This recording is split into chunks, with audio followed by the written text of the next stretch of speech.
इंतखाबात का मरहला तो जैसे तैसे अपने अंजाम को पहुंच चुका है।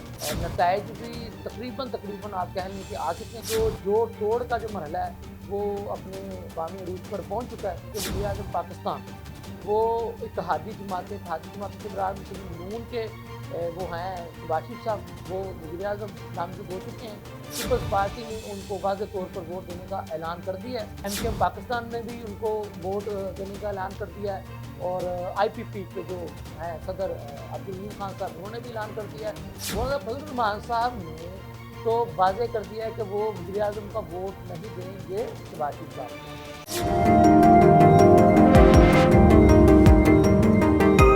बिस्मिल्लाहिर्रहमानिर्रहीम। नमन इत्तेसाल मैं सलाम मलक।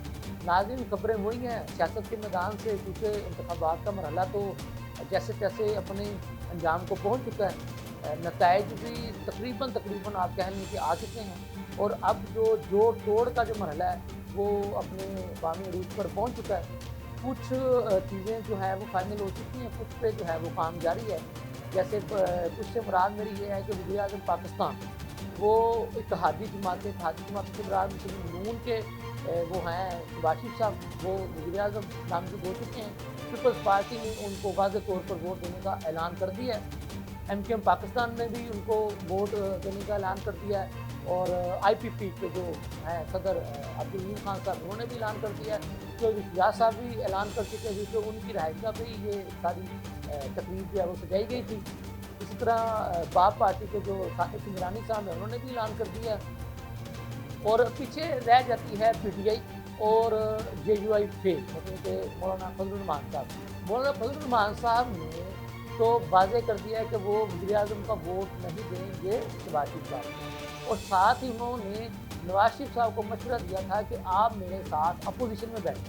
तो उनकी वो वाली बात जो है वो पीटीआई के साबिक़ चेयरमैन को बड़ी अच्छी लगी। हालांकि ये बात रिकॉर्ड पर है कि माजी में साबिक़ चेयरमैन पीटीआई इमरान खान साहब को जो मौलाना फजल रहमान साहब हैं, कभी ये बड़े आप कह लें कि उनको अच्छे नहीं लगा करते थे। और उनके मतलब वो जो अपने जलसे जुलूसों में जिस किस्म की वो जो ज़ुबान इस्तेमाल करते थे, कभी उनको डीज़ल के नाम से पुकारते थे, कभी उनको कहते थे कि मैं उनको मौलाना नहीं मानता, इस तरह की वो बातें किया करते थे। लेकिन अब चूँकि जैसे ही उन्होंने ये ऐलान किया कि मैं शहबाज शरीफ साहब को वज़ीर आज़म को वोट नहीं दूंगा, तो ये बात उनको बड़ी अच्छी लगी। और उन्होंने साथ ही जो अभी हमें बताया गया है पीटीआई के तरफ से कि जी उन्होंने मंजूरी दे दी है कि जी आपने जो इंतखाबी नताइज के में मुबैना दादनी के हवाले से जो एहतजाज करना है, तो वो उसके सिलसिले में आप जेयूआई के साथ भी रब्ता करें। मतलब कि एक तरह से आप ये कह लें कि वो मुबैना दादनी के खिलाफ एहतजाज में पीटीआई जो है वो जेयूआई की साथी बन गई। तो वो दोनों मिलके जो है वो हफ्ते वाले दिन पुरअमन जो है वो एहतजाज करने जा रहे हैं। बात यह है कि अगर आपको इस वक्त फजल रहमान साहब की बात अच्छी लगी है, तो आपको पीपल्स पार्टी वालों ने भी कहा था कि जो होना था वो हो गया, नताइज को हमने तस्लीम किया, बल्कि वज़ाई साहब ने जहाँ तक किया कह दिया है कि गांधी नहीं हुई, अगर गांधी हुई होती तो मैं यहाँ ना बैठा होता। तो उनका ख्याल था कि शायद ये जो है वो सीखेंगे अपनी माजी से और हमारे साथ रब्ता करेंगे जैसे होता है, क्योंकि इनके पास भी आज़ाद अरकान की तादाद है। गद्दारी साहब के पास भी 64 अरकान जो हैं वो उनकी अपनी पार्टी के सैम्पल से जीत कर आए हैं। तो उनका ख्याल था कि अगर हम बैठ के बातचीत कर लें तो हम भी हुकूमत बनाने की पोजीशन में आ सकते हैं। क्योंकि अब देखें ना 169 आपको फेडरल में चाहिए, अगर 100 का दावा कर रही है पीटीआई उनके हिमायत याफ्ता है, तो 54 इनके मिला के 154 तो यही हो जाता है। तो इसी तरह से अगर एमकेएम पाकिस्तान के पास आपको पता 17 है, और उसी तरह से अगर इख्तियार साहब मिल जाते हैं और वो मिल जाते तो 169 करने में तो इतनी उनको कोई दिक्कत नहीं है। क्योंकि उन्होंने कह दिया है कि जी मैंने तो ना नींद से बात करनी है ना भी कुछ पार्टी से बात करनी है।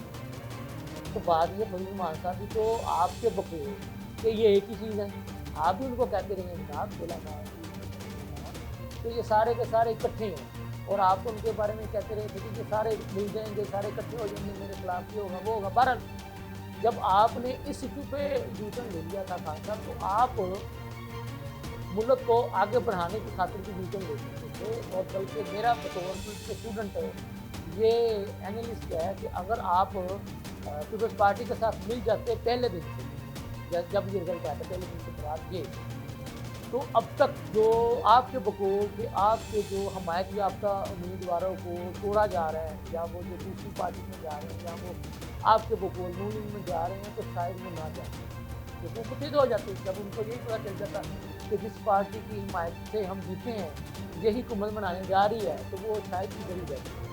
तो बहरहाल मैं समझता हूँ कि आपने मतलब अभी सियासी नापुख्तगी का मुजाहरा किया। अगर आप मेच्योर होते हैं तो मेच्योरिटी का मुजाहरा करते हैं, बहरहाल वो शायद अब अभी भी आपको कोई वक्त जो है वो मुझे लगेगा। बकौल जरदारी साहब के जेल जो है वो यूनिवर्सिटी होती है और उसमें जो भी सियासतदान जाते हैं तो वो सीख कर निकलता है। तो देखते हैं कि आप क्या सीख कर निकलते हैं, क्या आप जरदारी साहब के बकौल सियासत में PhD करके बाहर आते हैं।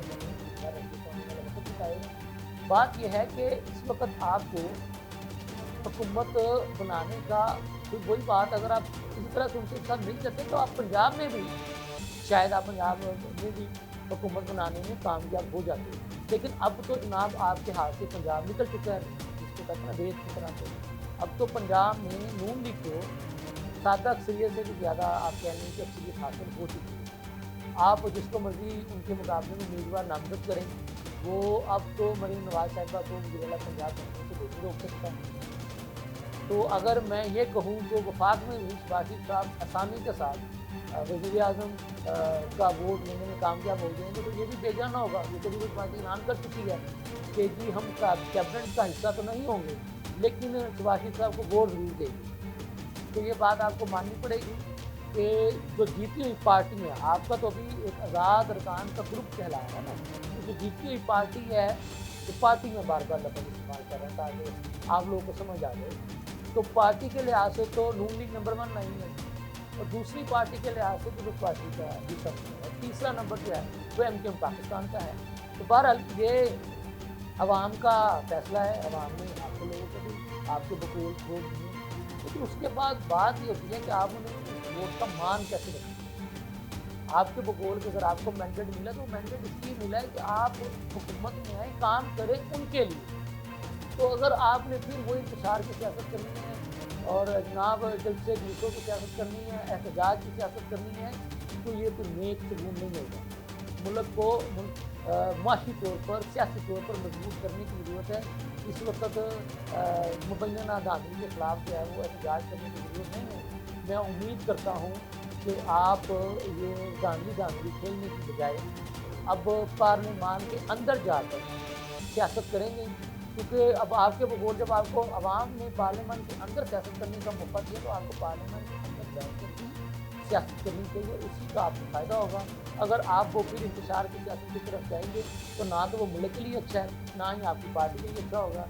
इसके साथ ही अपनी मेज़बान को इजाज़त दीजिए। अल्लाह हाफ़िज़।